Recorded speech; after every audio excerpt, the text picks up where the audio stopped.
अस्सलामुअलैकुम। इमरान खान और मारूफ सहाफ़ी और तज्ज़ियाकार हामिद मीर के दरमियान तल्खियों के बारे में अक्सर मीडिया पर खबरें आती रहती हैं। हामिद मीर इन चंद लोगों में से एक थे जिन्हें इमरान खान ट्विटर पर फॉलो करते थे, लेकिन फिर इमरान खान ने हामिद मीर को इस लिस्ट से निकाल दिया। हामिद मीर और इमरान खान के दरमियान तल्खी उस वक्त शुरू हुई जब हामिद मीर ने साबिक सदर आसिफ अली जरदारी का इंटरव्यू किया और ये इंटरव्यू शुरू होने के चंद मिनट बाद ही रुकवा दिया गया था। इसके बाद हामिद मीर ने हुकूमत और इमरान खान पर शदीद तनकीद की, लेकिन बात यहाँ तक ना रुकी। हामिद मीर ने जियो टीवी पर अपने प्रोग्राम कैपिटल टॉक में इमरान खान की अहलिया बुशरा बीबी पर भी जाती हमले किए। हामिद मीर की एक वीडियो भी सोशल मीडिया पर वायरल हुई जिसमें वो वजीर आजम इमरान खान के खिलाफ ऐलाने जंग करते हुए सुने गए थे।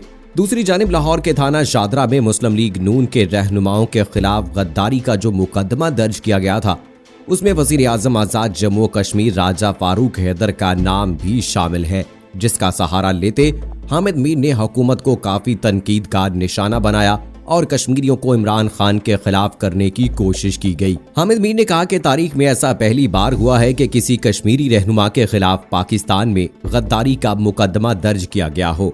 सहाफ़ी हामिद मीर ने कहा कि वजीर आजम इमरान खान और वजीर आला पंजाब उस्मान बुज़दार को ये एजाज मिल गया है कि उनके दौर में पंजाब पुलिस ने रियासत जम्मू कश्मीर के मुंतखब वजीर आजम राजा फारूक हैदर के खिलाफ बगावत का मुकदमा दर्ज कर लिया है।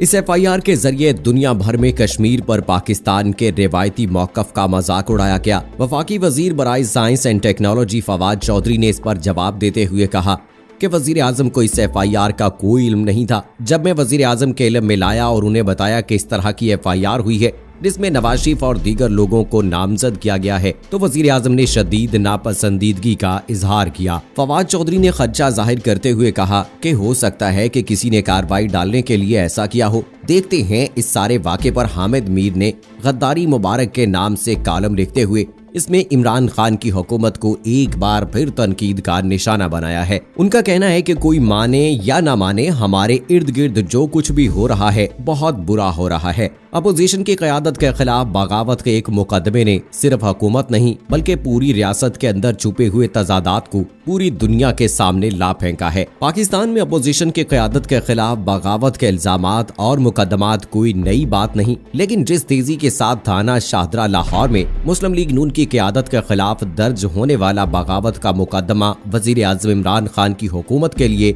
सामान्य रुसवाई बना है, उसकी माजी में कोई मिसाल नहीं मिलती। इधर मुकदमा दर्ज हुआ, उधर वजीर आजम साहब ने मुकदमे से ऐलाने लाताल्लुकी कर दिया।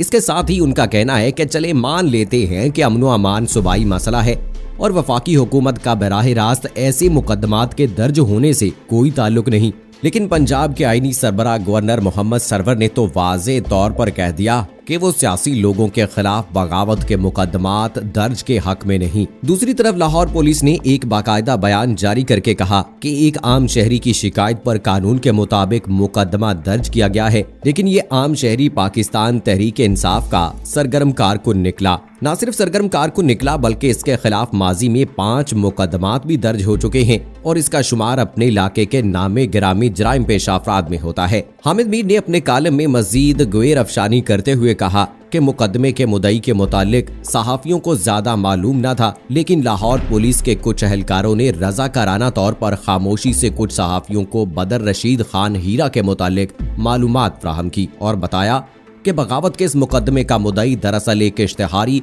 और जराइम पेशा शख्स है जो तहरीक इंसाफ के अहम रहनुमाओं के साथ अपने ताल्लुकात के जरिए अक्सर पुलिस पर दबाव डालता रहता है। इस शख्स के कई बाअसर लोगों के साथ ताल्लुकात हैं और उन्हीं बाअसर लोगों के कहने पर पुलिस ने बिला सोचे समझे मुस्लिम लीग नून के 40 से ज्यादा रहनुमाओं के खिलाफ बगावत का मुकदमा दर्ज कर लिया। हालांकि लाहौर पुलिस के एक सीनियर अफसर ने जुबानी तौर पर अपने साथियों को बताया था कि लाहौर हाई कोर्ट और इस्लामाबाद हाई कोर्ट वाज़े डायरेक्शन दे चुके हैं कि ताज़ीरात पाकिस्तान की दफा 124A के तहत बगावत का मुकदमा सिर्फ सूबाई यह वफाकी हुकूमत या कानून नाफिज करने वाले इदारे का कोई अहलकार दर्ज करा सकता है। लेकिन इस मामले में तो अपोजिशन को गद्दार साबित करने के लिए एक ऐसे शख्स की खिदमत हासिल की गई जो कई दफा नाजायज असलहे के जरिए कानून की धज्जियां बखेर चुका है। आगे वो कश्मीरियों को इमरान खान और हुकूमत पाकिस्तान के खिलाफ उकसाते हुए कहते हैं कि जल्दबाजी में पुलिस ने अपना नहीं पूरी हुकूमत का बाजा बजा दिया। इस मुकदमे का सबसे अफसोसनाक पहलू ये है कि एक जराइम पेशा शख्स की दरखास्त पर आजाद कश्मीर के मुंतखब वजीर आजम राजा फारूक हैदर पर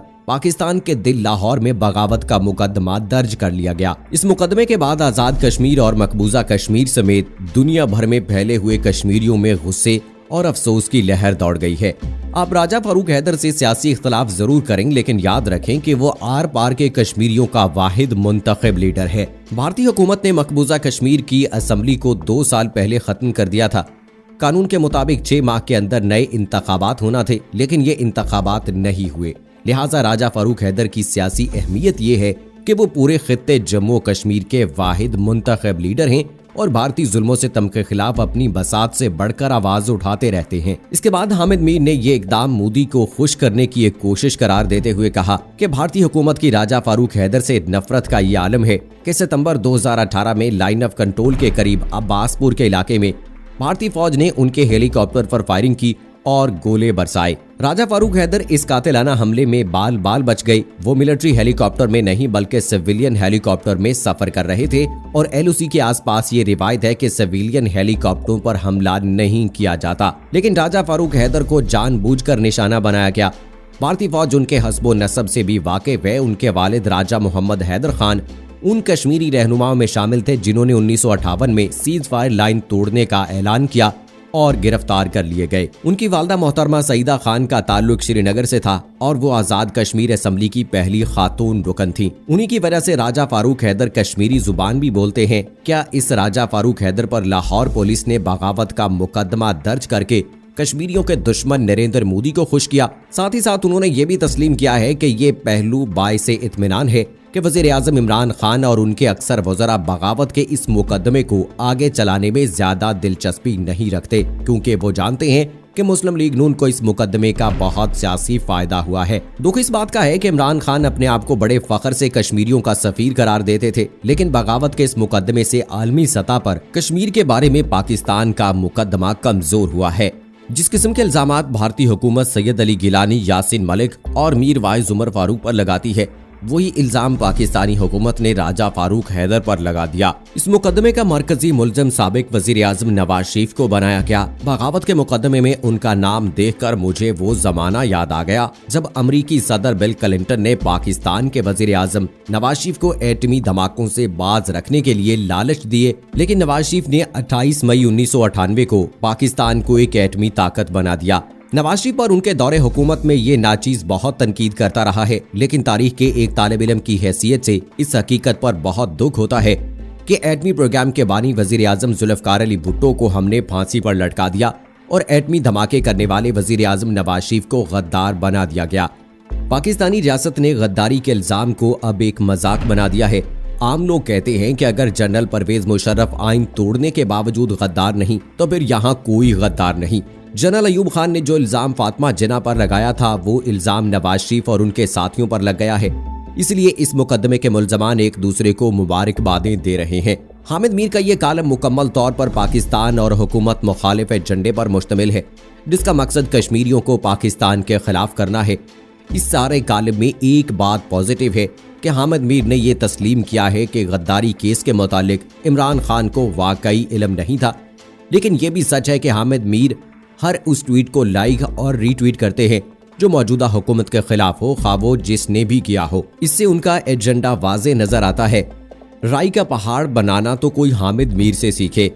FIR जिसका हुकूमत ने इसी वक्त मुखालफत की, उसको घुमा फिराकर हुकूमत के गले डाल दिया। अगर ये वाकई इन्वेस्टिगेटिव जर्नलिस्ट हैं तो सिर्फ इस पहलू पर गौर कर लेते कि राजा फारूक हैदर के खिलाफ FIR से फायदा किस पार्टी को होगा। हामिद मीर कुर्दगुलू किरदार सहाफी राह और NDS का अहम मोहरा है। जब भी खबर कालम जंग जियो न्यूज पर प्रोग्राम सुने तो वजीर आजम इमरान खान और पाक फौज अहम इदारों पर आप कीचड़ उछालते नजर आते हैं, जिसमें मुल्क दुश्मनी भारत नवाजी का अंसर नुमाया होता है।